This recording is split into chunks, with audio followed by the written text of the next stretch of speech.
Hi, everyone, and welcome back to season 4 of Stand Up and Stand Out. I'm your hostess with the mostest, the Nikki Green, and we are mixing things up this season. With my new book, Chameleon Mindset, launching, I want to share more of the book's concepts with all of you. I have also been blessed to expand my network throughout the podcast community and to other inspirational speakers. I want to bring more guests on to discuss these important topics together, so we're going to mix it up, no more interview format, and we're going to have some fun. So next up, we're going to do a few fun episodes. Hope you enjoy them. And don't forget to give us a like, a follow on your favorite podcast platform. Hi, everyone, and welcome back to Stand Up and Stand Out. I am your host, Nikki Green, and on today's show, we have Jennifer. She is the dream job coach, and she helps people nail their personal brands, search strategies, and interviews. And don't forget to rekindle your passion and align your purpose. Hi, Jennifer. Welcome to the show. Hi, Nikki. Thanks so much for having me. Well, I just gave a very small glimpse into your world. Why don't you tell everybody a little bit about yourself before we get started? Thanks, I'd love to. I have been kind of a serial entrepreneur after and in between having multiple careers. So this latest business is one that has evolved with me. So I think it's a match. I think we're married now. It started way back in the last recession of 2007 to 2009 as a resume writing business, Rainmaker resumes. I wanted to help people to reclaim their careers when, millions of people lost their work and be able to keep their houses and all of the strain that was happening then. It felt like a better marriage of my passion and skills, my ability to help people see the best in themselves and convey it. And I've evolved beyond just writing resumes because people need more than just a great resume. Oh, that's so true. And that's so funny. I find that too, like when recessions happen, the news is like doom and gloom and end of the world, right? And yes, things happen and people lose jobs, but it's also, I think, an important pivot point for many of us. It's also when I started my last business, which I took a completely different turn and started doing triathlons and things. So I just felt like it was a time to do something new and different and really get outside and get moving rather than sitting behind the computer so much. But I love what you're doing. And I think our audience is going to love it too, because again, we're in sort of a little bit of a unknown time period. And many people I know, especially back in Silicon Valley, have also experienced layoffs or career shifts that they're trying to go through probably unexpectedly. And so now they're trying to figure out what to do next. So as we talk about the next topic in Chameleon Mindset today, we're going to talk about creative adaptability and behavioral flexibility, which I really love because I think this is an important one, especially the way you and I kind of work with our clients, is changing people's behavior. And resumes is one of those bad behaviors, which I catch a lot of people doing. And you have a great one of just saying, let's burn the resume and let's do something new. Why don't you share us a little bit about your thoughts on that topic? Yeah, I hope it feels kind of funny to have a resume writer be the one saying, burn your resume. And it's not that you never need a resume or that it can't be a good ally to you, but I want you to burn the way you've been thinking and feeling and interacting, behaving with your resume and with your job search and career on the whole. Most folks that I work with, and it's a lot now after all these years, come in feeling like the resume is the job search and the job search is limited to job listings. And most of them have only seen, let's call them poor resumes, lesser resumes than they could be. And so that's the model. And then they're working to follow that model and end up creating an inaccurate personal brand, an inaccurate message about all they can be, about all they can do for themselves and for their next employer, or even if they're looking within their current organization, all the ways that they could provide value for their clients or employers. And so I love the idea of burning the resume, burn the way you've written a resume, the way you've relied on it to get you your connections, to get you your next job, and think bigger. Let's adapt. Let's get creative and be more, maybe more authentic to you, not in the like, and I'm going to use your language, Nikki, not in the zebra, like I'm going to be stubborn and resolute about how I approach this, but authentic in like, let's make real connections with people. Let's dream a little bit about what you really want from your career rather than going through the old motions of how you may have defined a job search or your personal brand in the form of your resume previously. Yeah, it's so interesting because I talk to young people and, the first thing they always ask is like, hey, I need help with my resume, which is like the least of their problems usually in trying to do this whole process. And so I said, oh, send me your, LinkedIn. And, oh, I don't even have a LinkedIn. I was like, well, are you on TikTok? Yes. Are you on Instagram? Yes. Are you on, like Snapchat? Are you on every single other social media platform? Is like, oh yeah, but you're not on LinkedIn. Well, I don't have any experience, or like the imposter syndrome starts so quickly. And it's so funny because, I'm so impressed by this generation of putting themselves out there and showing their authentic selves when it comes to the other platforms. But all of a sudden they feel like they need to be a different person to get a job and to go to work. And it was one of the hard lessons I learned when I was younger because I was trying to be that thing I thought I was supposed to be. And people said I wasn't a nice person. Like they didn't know me. And so I think it's a really important thing that we bridge with people now is that more authentic nature is the thing that's going to attract people to you to get you the job or the career that you're really looking for, right? I love that so much. That's right. I fell for it too. I used to think that I had to present a certain way. And my very first blog post way back in the Middle Ages was kind of suggesting, figure out what the employer wants from you and then be that. And now, I burn that. I burn that too. You want to know what the employer cares about, what matters to them, what problems they want you to come in and solve. But you want to know those for a couple of reasons. And it's not to be somebody else. If we take jobs where we have to pretend to be something, that's what leads to burnout. It's one of the main factors of burnout. It's not the only piece, but for many, it is the sole driver of burnout is that they're not themselves. And so they're yearning for the evening or the weekend so they can be themselves again. And I want you to, or your listeners to really think about a couple of things. Where would you love to work? What are your preferences? What makes sense for them in their big picture career? If you were to reverse engineer a life worth living, how would work fit in there? What kind of work would really feel fulfilling? And then reverse engineer that. So you want to understand your employers so that you can make sure they're a match for you or get a better sense. And then as you move through the interview process, the negotiation process, you're vetting those assumptions that you've made early on, just like they're vetting you. And then the secondary piece is you want to understand what matters to them so you can address what matters to them.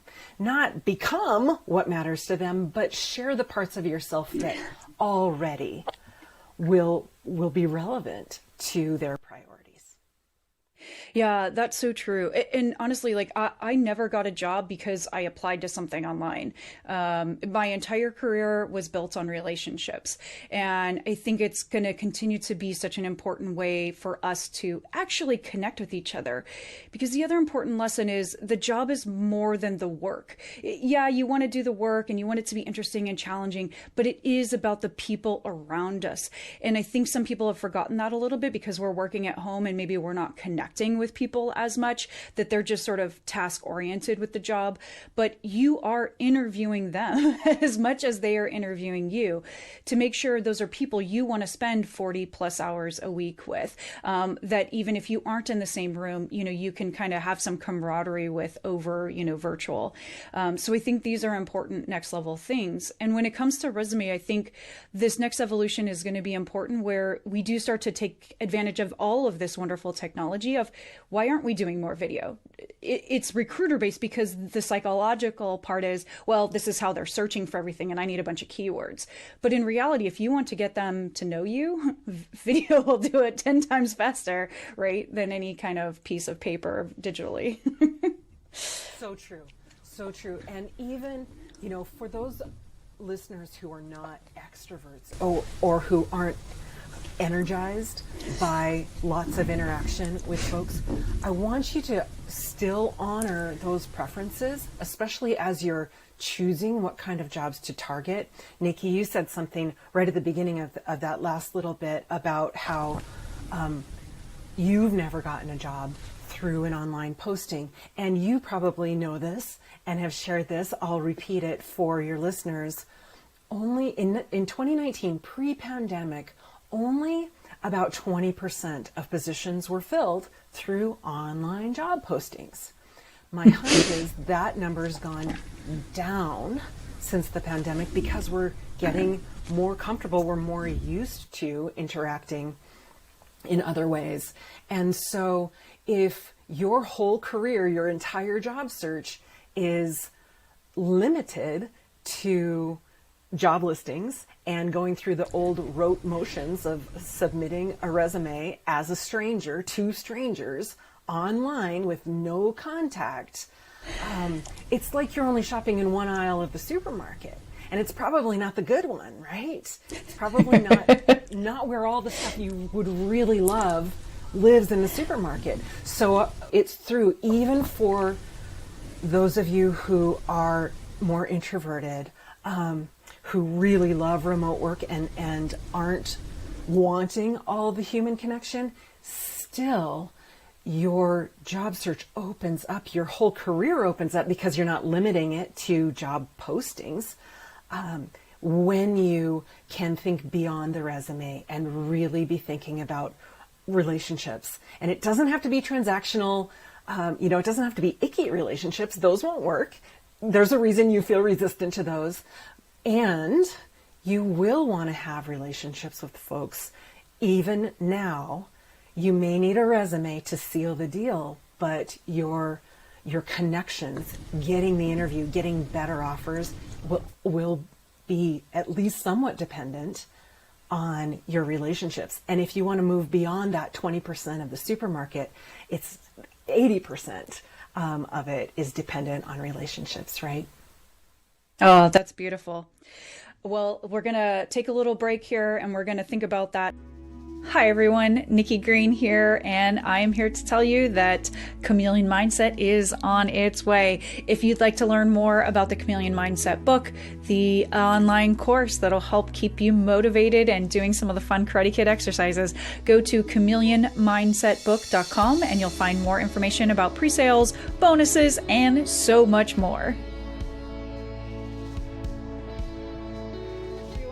Welcome back. We are continuing to talk about creative adaptability and behavioral flexibility, and we're using that in the context of finding your dream job.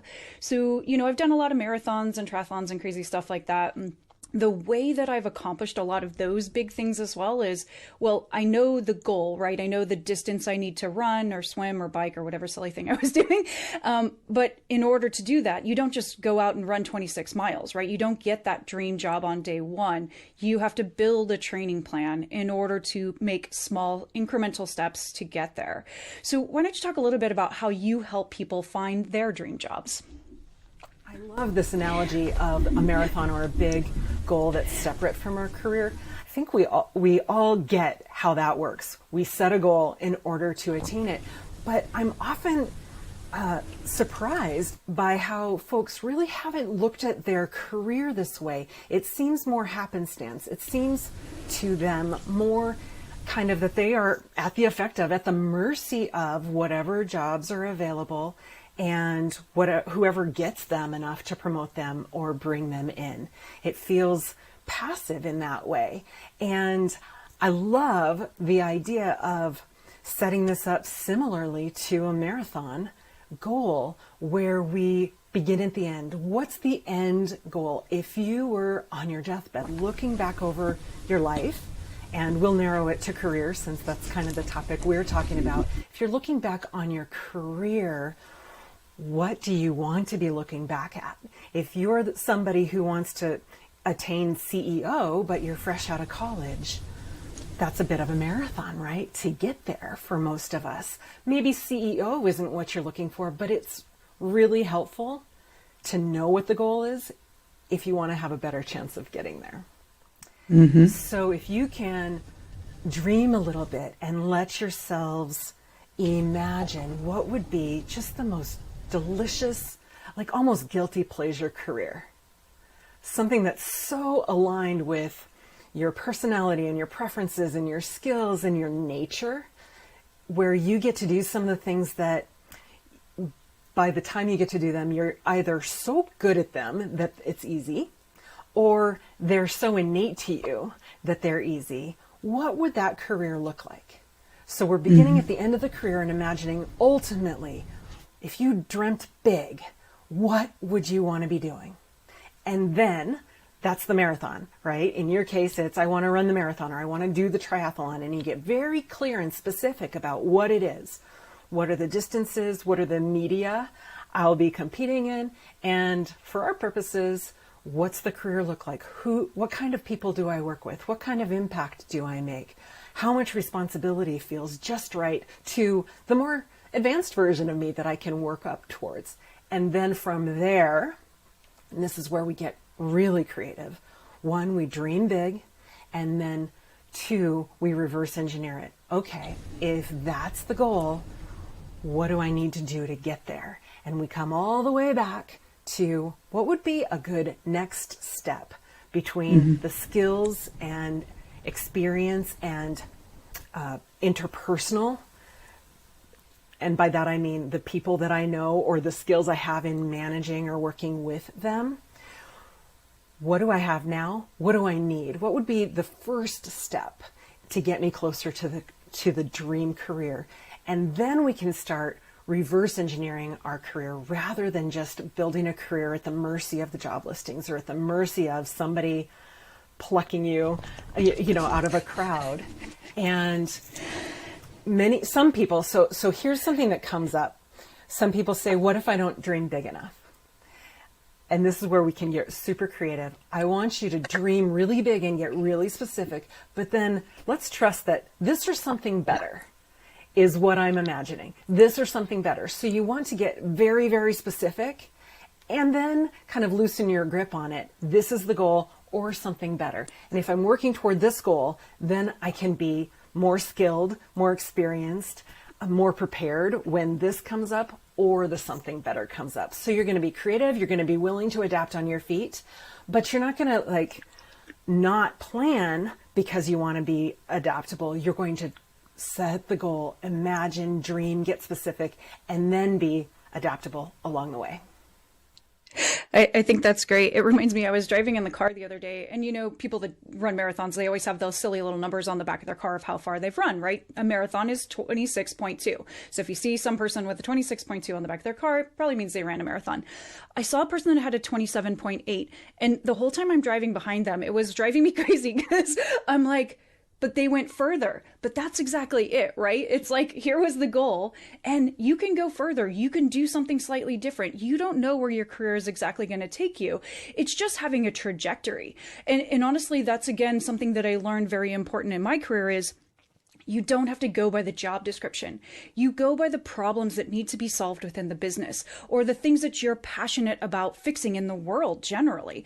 And just because, maybe a job description says you're going to do X, Y, and Z, you can go above and beyond that anytime when you think that there's something more important that needs to be done, that there's a problem not being addressed, and you can showcase your skills. Even introverts can showcase their skills of, hey, I play piano piano, but I'm also an engineer. You never know what kind of combinations of things are going to get you to a very unique job. A friend of mine, he went to university and he was an incredible engineer, but he started getting into theater and he ended up becoming a top programmer for lights on the stage. You don't think about these cool combinations of like artistic things with more analytical things. And I think that's part of really creating the jobs of the future. It's knowledge based. So it's about what you know and about using all of your skills, not just maybe the things, you went to university for. So true, 100%. One, if you're applying through job listings and that's working for you and you are getting interviews and offers, use the offer negotiation platform as a place to job craft, as a place to steer your expectations and theirs of what you could do. I can't tell you how many people have come to me, I need a new job, I'm bored, or my job's obsolete. And then as we're working on their resume, I learn that they could be helping their current employer and be doing the thing they really want to do, but the employer doesn't know about it. So I want to really, I want to reinforce what you just said, Nikki, about don't limit yourself to the job listings. Don't limit yourself to the job descriptions. And then, if we're moving outside of that one aisle in the supermarket and we're going beyond job listings, now we really don't need to rely on job descriptions. You could go in, you could make a wish list of organizations that are interesting to you. I always think of them as like the sexy wish list. Like what would feel just so delicious to know more about? Some organization that's caught your eye. Maybe it's not in the industry you thought you'd be working in, but for some reason it just catches your attention. Make a wish list of a few organizations or a lot of organizations that are dreamy, that feel sexy to you, that put them on your wish list, and then start, even as an introvert, show up at conferences around that industry, or reach out if you have a connection to somebody or want a connection with somebody. You can reach out through LinkedIn. It's really a great way for us introverts to connect. We don't have to burn all of our social energy. We're protected. We're safe. We can send a message through LinkedIn. We could reach out and just ask them, hey, it seems like this company's really interesting. I'd love to hear how you got hired, what your trajectory's been there. You can make a real connection in whatever your more natural way of interacting is, and be watching for angles on this thing that Nikki said. What problems do they need solved? What value could you deliver? And as you're thinking about what you want to do in your career, and you're also tracking this wish list of companies and connecting to the people within them, be watching for angles on ways you can solve problems. And then if and when, you don't have to rush this, don't get too transactional. If and when there's a real connection and you've seen an angle, you could come to them and say, it seems like this might be a problem that you need solved. Could I help with it? And even if you did a project on a volunteer basis, if that feels safer to you, or if you're all ready to bring in a pitch and make an offer to help, go through your contact to vet your angle, make sure it's real, and maybe even run your pitch by them and see. You could ask them who might be a person that would be receptive, or the right person to talk to about this thing. And if you don't think about it as do or die, if you're going to do this more than once in your life, it's not all or nothing. Your life isn't on the line.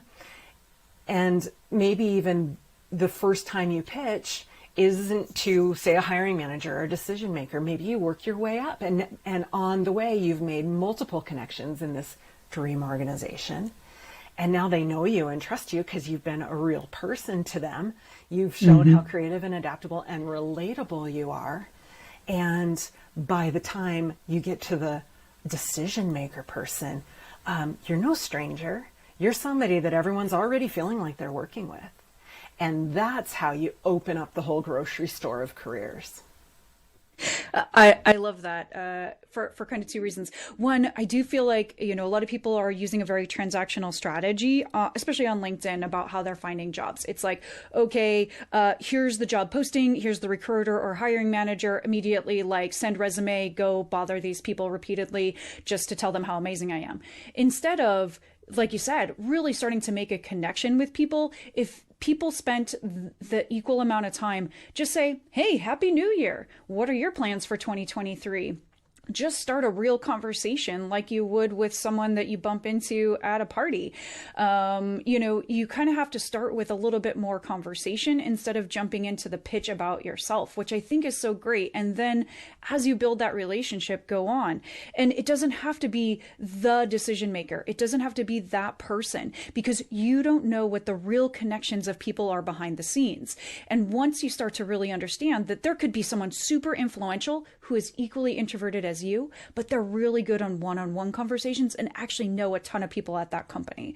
So don't underestimate the power of a real conversation with people, because it can make a huge difference. I was also thinking about the grocery store analogy, because I was just talking to my nutritionist and she was talking about like how to shop at the grocery store. And I feel like sometimes LinkedIn are the people that go just in the canned food aisle and like the pasta, and they're just getting the things that are easy to get, right? It's like, oh, I could just pop this in the oven and it's done in 2 minutes. When you go around the outside of the store, the fresh meats, the fresh vegetables, fresh fruit, it's probably going to take a little bit more preparation, but it's going to get you a better result. And I feel like this is kind of the LinkedIn analogy there too. You got to do a little bit more work, but you're going to get more out of it, and you're going to have a better connection to get the thing you really want out of your career and your next job. And, oh my gosh, I'm getting chills. And, if you're going through the canned or packaged food aisles, you know exactly what you're going to get. Whereas if you start to venture out into the rest of the grocery store, or use LinkedIn as more than just, I want the packaged job description. If you can redefine how you think about food, from prepackaged to let's get creative. Let's get ingredients where we can make what we really want. I don't even know what I want yet. Let's play around. And if we can bring that metaphor right on into LinkedIn and the career creation, the career design element of it, where, when it comes, if I bring it back to creative adaptability, we're changing the way we're thinking about it, which helps us change the way we feel about things, more open, more possibility, more ability to design and create, rather than just I'm passively at the mercy of somebody getting me and hiring me. And now we can move into, let's get crazy. Let's get crazy in the kitchen. Let's get creative in the career and just make connections with people who seem interesting. Like Nikki said, we don't have to go straight to the decision maker, especially if that feels, like a big leap. If you're feeling pressure to do that, take the pressure off. Meet somebody at your level, or who might be at your level. Maybe you don't even know about a career. One of my clients recently, she wants to career pivot. She's pretty young, but she's got 5 or 10 maybe years of work in the world, and she knows what she doesn't want to do. But she doesn't really know what her field of interest is. She thinks she wants to work in UI, in graphic design somehow, but she doesn't quite know what it is. And she had it in her head that she had to like pretend to be a UI designer because, so she was like taking a bunch of classes, and that's great. She's learning more about the skill part of it, but she didn't want to be inauthentic. She didn't want to lie. She didn't want to exaggerate her skills when she doesn't even totally know she wants to do this thing. And we came up with a plan to let's get creative.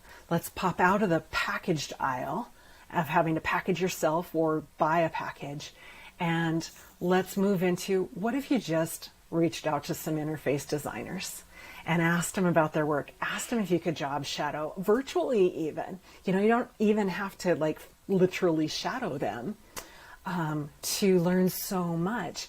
And who knows where that leads? And if you can loosen your grip on knowing everything, knowing what the package holds, and build relationships and be willing to try a vegetable you might not like, then who knows what could happen? Maybe one of those designers that you meet knows of an opening that's coming up that hasn't been listed, maybe not, but they become a really good friend, and you end up learning so much more about what that work is. Maybe you rule it out, but that has gotten you one step closer to what you're going to rule in as your next career commitment. Yeah, I think that is just such an important lesson, right? Is we are going to need to continue to learn to build things out. The jobs that exist right now won't even probably exist, 5 years from now. 50% are going to be completely different. They're going to be reimagined. And so it's important for all of us, no matter what stage of our career we're in, is to continue to grow and learn and experiment and talk to people and find out more about what they do. And that's how we figure out what we want to do. It's through experience. It's through doing the actual activity. And some parts of jobs, not everybody's going to love them, but you should enjoy at least, again, 80% of what's going on. Maybe you want a different seasoning on it. That's fine. But, you'll find the right path by actually trying and getting yourself out there and starting to get to know people that are in the field, figure out what they've done. And just because they're at one company now, maybe they were at some company before, maybe they know people at 3 or 4 other companies that do similar work. You never know what's actually going on. And so through relationships, that's how we're going to find our true path and our dream jobs. I got it. You nailed it, Nikki. It's a great time to be feeling creative and behaving creatively about your career, because the jobs that are available to you now, you probably haven't heard of because, like you just said, Nikki, they didn't exist 10 years ago, 20 years ago. So they're not in the textbooks or the career assessments. What happens is we're getting creative everywhere. And if you like piano and engineering, maybe there's some sweet spot where you can have the dramatic creative arts and the engineering together. And the trick is to really know yourself. And the way to do that is through experience, like Nikki just said, and through experimenting and exploring out in the real world. Now, of course, that can be virtual, that can be through social media, different mediums, but you want to be having real experiences and creating real connections, whether it's in real life, face-to-face, or through LinkedIn. Oh, that's fantastic. Oh, well, time flies. This is such an exciting topic. Again, I could probably talk about this for forever and ever. We're going to have lots of great mentors in our Chameleon community as Chameleon Mindset launches. And I hope we'll have Jennifer come back and share some more of her wisdom as we start burning those resumes and learning some new skills. So Jennifer, why don't you let folks know what you're up to, where to find you, and we'll share it also in the show notes so people can find you when we launch this episode. Thanks again, Nikki. I'd love to. Let's burn some stuff together. That'd be my pleasure. You can find me on LinkedIn at Jen Shryock. That's JenShryOck on LinkedIn, or my website's jennifershryock.com. Perfect. Thank you so much for joining us today. This was a great conversation. I am super excited about really getting people to reimagine the future and push themselves both personally and professionally to build a new life. I can't wait to share more of this with all of our audience. I hope everybody enjoyed today's episode. Don't forget to leave us a note. You guys can always reach me on my personal site at thenikkigreen360.com. You can follow me on social, send me a text message, give me a call, whatever makes you happy, so we can actually connect as real people and I can help you on your journey. Thanks everybody for joining us, and we'll see you on the next episode. Bye. Thanks everyone for joining us today for another episode of Stand Up and Stand Out. You can catch us where all the cool kids hang out that do podcasts on all the major platforms. And if you want to connect with Nikki directly, you can get a hold of me on my personal site, thenikkigreen360.com. There you can check out my website, you can see any of my new books, you can learn more about this podcast, and follow us on social. Can't wait to hear from you, and we'll see you on the next episode. Bye.